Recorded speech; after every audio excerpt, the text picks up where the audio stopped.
Hello and welcome. Today, we're talking about something I think we all feel at some point, that internal wall that pops up right when we're about to do something important. It's that voice of doubt, that hesitation, that fear. We're going to give it a name, the inner blockade. And even better, we're going to talk about a real, practical way to start tearing it down. You know the feeling, right? You've got a great idea in a meeting, but you just stay quiet. Or maybe you want to start a new hobby, learn a new skill, but something inside just says, not yet. Or worse, what if you're terrible at it? That feeling of being totally stuck, like you are the biggest obstacle in your own life, well, that's exactly what we're getting into today. So first things first, if you want to get past an obstacle, you've got to know what it is. Let's give it a name, the inner blockade. But what is this blockade, really? Well, at its core, it's a psychological barrier that just stops you in your tracks. And the most important word there is obstacle. See, this isn't a part of your personality. It's not who you are. It's a wall. And the good news about a wall you've learned to build, you can also learn how to take it down, one brick at a time. Okay, so where in the world do these things even come from? It's really important to get this. These aren't character flaws you were born with. Nope, they are learned responses. And understanding where they started is the first step to, unlearning them. For so many of us, the blueprint for these barriers was drawn up a long, long time ago. Think back to your childhood. Maybe you asked a question in class and some other kids laughed.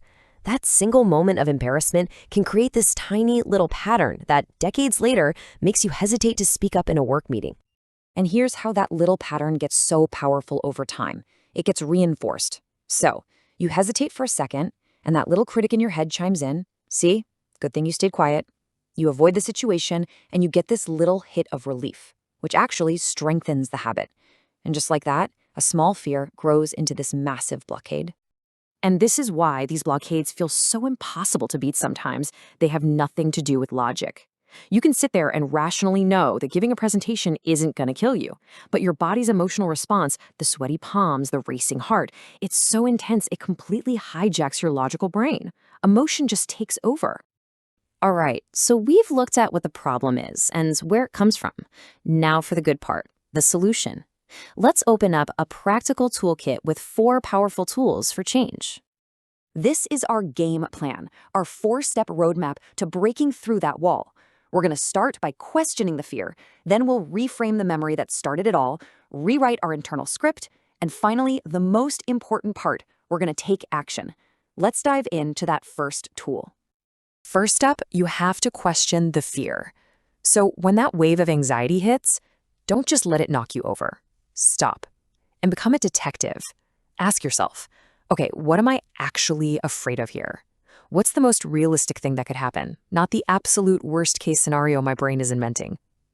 Just doing that helps separate the feeling from the facts, and it can really dial down the intensity. Okay, think of this next tool as a kind of mental time travel. Go back to a memory that you know is fueling your fear, but this time look at it from where you are now. As an adult, you're not that powerless kid anymore. Realizing that you have control and perspective now is what helps loosen that old memory's grip on your present-day life. The third tool is to actively rewrite your internal script. You know that voice, the one that says, you can't do this, you're going to fail. You have to catch it and then consciously replace it with a new one. But here's the thing, a new script doesn't feel real until you have evidence. And that brings us to the final and honestly the most crucial tool, taking action. See, avoiding things makes fear stronger. Action is what dismantles it. The key is to start super small. Afraid of public speaking? Just ask one question in a low-stakes meeting. Every small win is a piece of solid proof that your new story is true and that old fear is a liar. Now, these tools are amazing, but they work best when they're powered by a really big shift in your mindset. It's about going from being a passenger in your own life to getting into the driver's seat. It's about claiming your authority. And that means shifting from what you could call a victim mentality to an author mentality. It's the difference between blaming everything around you and actually taking ownership. It's when you stop obsessing over what's wrong and start focusing on what you can control. It's deciding to stop following a script someone else wrote for you and starting to write your own story, aligned with your own values. And I want you to really let this sink in. Your past has shaped you, absolutely, but it does not have to define your future. Your past experiences, they don't get the final word. The pen is in your hand now. You get to decide what happens in the next chapter. So let's bring all this home. Understanding is great, but taking action is what really changes things. So here is a super simple plan to help you take that very first step. Let's forget about some huge, overwhelming plan. We're going to distill this down to the absolute basics. Step 1, just be honest with yourself. What are you good at, and what are you actually afraid of? Step 2, set just one specific, totally achievable goal related to that fear. And step 3, take just one, small, courageous step toward it. That's all. That's how it starts.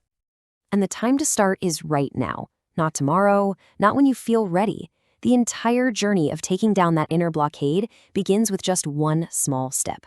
Please remember, you have an incredible capacity for growth, and you absolutely have the right to live a bigger, more expansive life. So, I'll just leave you with this question. If you really are the author of your own life, what new chapter are you going to start writing today?